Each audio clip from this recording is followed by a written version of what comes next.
नमस्कार साथियों, आप देख रहे हैं जोड़ाचार टाइम्स का डीटी न्यूज। राजस्थान की गहलोत सरकार ने प्रदेश में राजीव गांधी ग्रामीण ओलंपिक खेलों का आयोजन किया है। इसी के तहत जयपुर जिले के कोटपुतली क्षेत्र में नारहेड़ा में भी इसका आयोजन किया गया।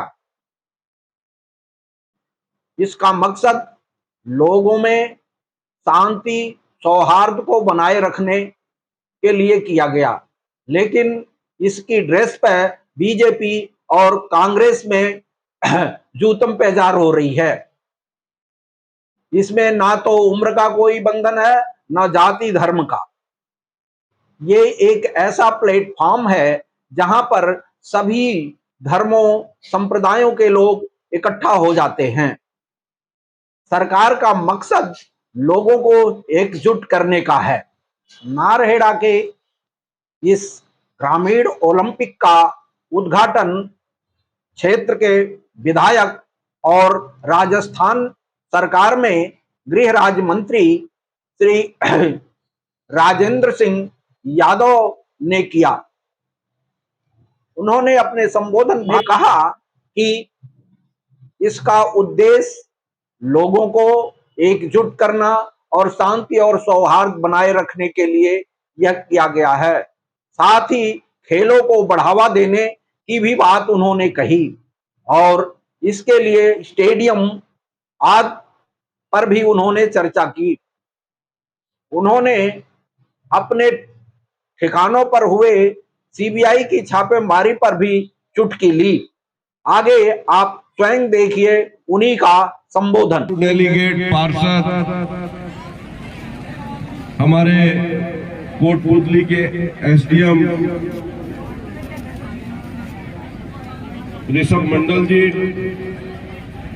एडिशनल एसपी विद्या प्रकाश जी, डिप्टी साहिबा संध्या जी, हमारे जुझारू तहसीलदार, आरएस में प्रमोशन हो गया, और एक गांव का आदमी आपके बीच से उठ के अगर व्यापार करता है और उन व्यापारियों को टक्कर देता है जो सामंतवाद के साथ जुड़े हुए थे, जो आज फोकस बनाए हुए थे, उनके बीच में खड़ा होता है, राजनीति में आता है तो उनके बीच में खड़ा होता है, तो उसमें कौन सा ऐसा वो है।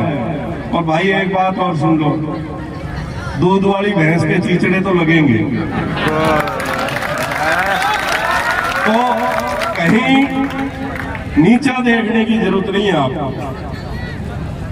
और भाई ये 15 साल पहले मेरे बच्चों का ब्याह किया था, ये जब आ जाते तो भाई कोई 5-4 करोड़ दे भी जाता। ये इनकम टैक्स वाले जो अब मेरे 5-4 ठिकानों के 53 बनवा दिए। ये अगर 10 साल पहले मैं बालकों में ब्याह कर रहा था, जब आ जाते हुए 53 तो कम से कम छोरों के ब्याह तो कोई 5-4 करोड़ फालतू देता। बाकी मैं कहना चाहूंगा, ये राजनीति है, ये मैं राजनीति का मंच नहीं है, मैं बोलना नहीं चाहता।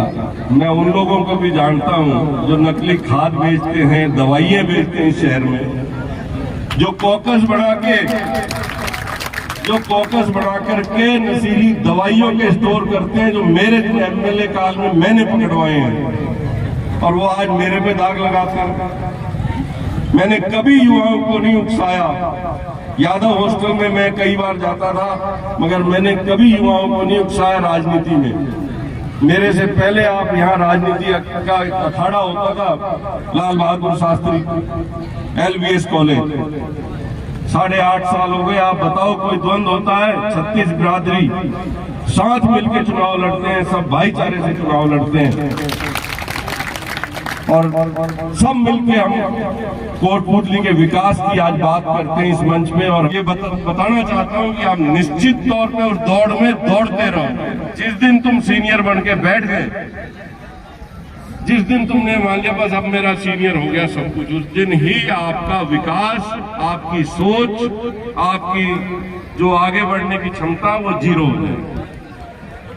लगातार आप चलते रहो। हम राजनीति में पिछली बार जीत के गए, करीब 55-56 साल उम्र थी।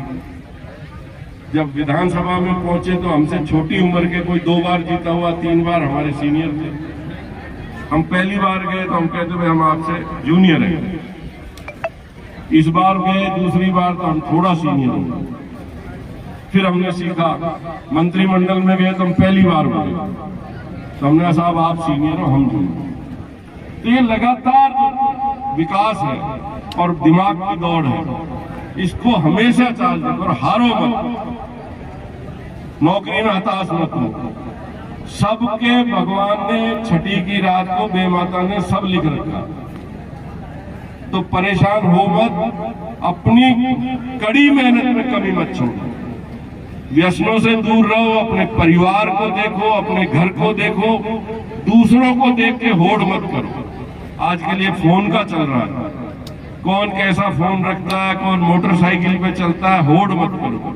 तुम्हारे परिवार में एक रोटी है, एक फूड है, वो अच्छा है, और ये कोशिश करो कि अपनी अच्छी मेहनत से आगे बढ़ो, अच्छे संस्कार के साथ आगे जाओ। कोट पुतली का वो नाम हो, चाहे नौकरी में जाओ, चाहे व्यापार में जाओ, चाहे फौज में जाओ, चाहे पैरामिलिट्री में जाओ, कि कोट पुतली का बच्चा एक ईमानदार और सच्चा समाज सेवी है, तब हमारा सबका नाम होगा। दूर दराज तक ये आवाज जाएगी कि कोटपुतली के लोग संस्कारी हैं, अच्छा भाव रखते हैं, सबसे मिलके चलते हैं, ईमानदार हैं। जिस दिन हम इस लेवल पे आ गए, आज आ रहे हैं, पिछले 8 साल में मैं देख रहा हूं बच्चे कितना आगे बढ़ रहे हैं, वो भी मेरे हैं, और जो हार के जाएंगे वो भी मेरे हैं। और मैं उनको कहूंगा, जीतने वालों को, मैं हो सकता 15 को जब समापन हो फिर आपके बीच आऊं, अगर समय रहा। जिम्मेदारी ज्यादा है, भागदौड़ ज्यादा है। पहला मंत्री हूं जिसने 4 जिलों में अलग अलग झंडारोहण किए लगातार पूरे राजस्थान में, क्योंकि जहां भी जिम्मेदारी थी वहां जाके मैं झंडारोहण करके आया। विषम परिस्थितियां देखी। पहले घूमते थे तो सैलानी बन के जैसलमेर के घूम आए, किला देखाए। अब जाते हैं तो ढाणियों में, गांव में उनकी क्या विषम परिस्थिति है, क्या हम उनके लिए कर सकते हैं। और लगभग मैंने पूरा राजस्थान का ग्रामीण क्षेत्र देखा है, जिसके अंदर कितनी बड़ी समस्याएं हैं, कैसे कैसे विषम परिस्थितियों में जीवन यापन है हमारा। आपका सौभाग्यशाली है हम कि ये कोटपुतली भौगोलिक दृष्टि से ऐसी जगह है जो राजधानी भारत के और राजधानी राजस्थान के बीचों बीच है, और आने वाले टाइम में जो फिजा बन रही है उसमें कहीं भी ऐसी कमी नहीं रहेगी। एक नया कोटपुतली उभरेगा। आप सब एक मत होकर, साथ होकर के इस विकास में सहयोग करो। बहुत बहुत धन्यवाद। राम राम साहब।